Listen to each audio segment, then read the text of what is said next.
دي بقى كفتة المستعجلين، يلا كده نعملها مع بعض بكل سهولة. طعمها حلو جدا. عندي 3 حبات من البطاطس، هقشرها تبقى معايا بالشكل ده. بعد ما اقشرها هبتدي ان انا ابشرها بشر ناعم بالمبشرة بالطريقة دي. هخلص الكمية كلها بنفس الطريقة، شايفين؟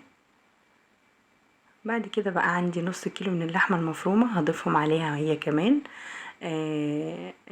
اللي احلى حاجة في الوصفة دي ان كل المكونات كده على بعض وسهلة جدا. بصلة كبيرة بقى مبشورة ناعم بالشكل ده، وعندي حزمة من البقدونس،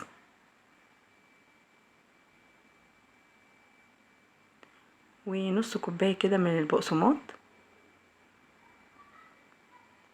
وبيضة واحدة بالشكل ده. حوالي 5 فصوص كده يعني عاملاهم ناعم. ودي بقى البهارات: ملح وفلفل اسود وكمون وكزبرة وبابريكا، بس مش هنحتاج اكتر من كده.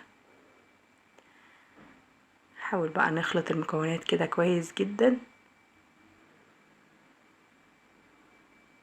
بجد الكفتة دي طعمها حلو جدا وسهلة وبسيطة وفيها فوائد كده حلوة، يعني غرقانة بقى خضار على بطاطس على بيض، فلا فوائدها كتير قوي، وبجد الاولاد عندك هيحبوها جدا.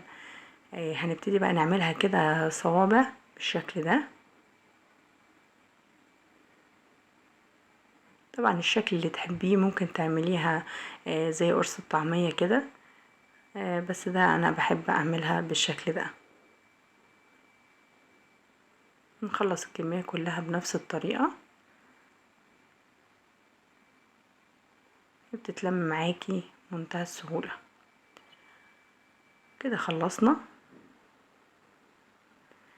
هسيبها كده 10 دقايق في الفريزر عشان ما تفكش معايا وانا بحمرها، لاني بقى مش هحتاج بقسماط اغلفها بيها ولا اي حاجة، هتتحمر على طول.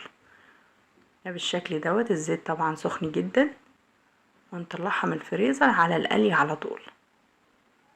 ممكن تعيني كميات كويسة من الخليط، وتيجي بقى كده من الشغل او الموظفات طبعا يعملوها كده بكل سهولة، وتبقى جاهزة عندك وبجد لذيذة جدا. حمرناها بالشكل ده، متفكتش معانا اهيت وشكلها حلو جدا. هصفيها، بعد كده هبتدي ان انا اقدمها.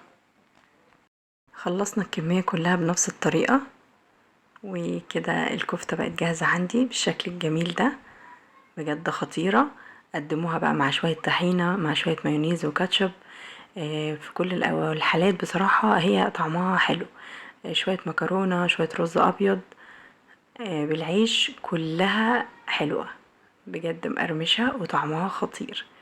لازم تجربوها، من احلى الوصفات وسهلة جدا. يلا جربوها، مستنية رأيكم، واشوفكم على خير في وصفات احلى واحلى. كان معاكم هند سليم، باي باي.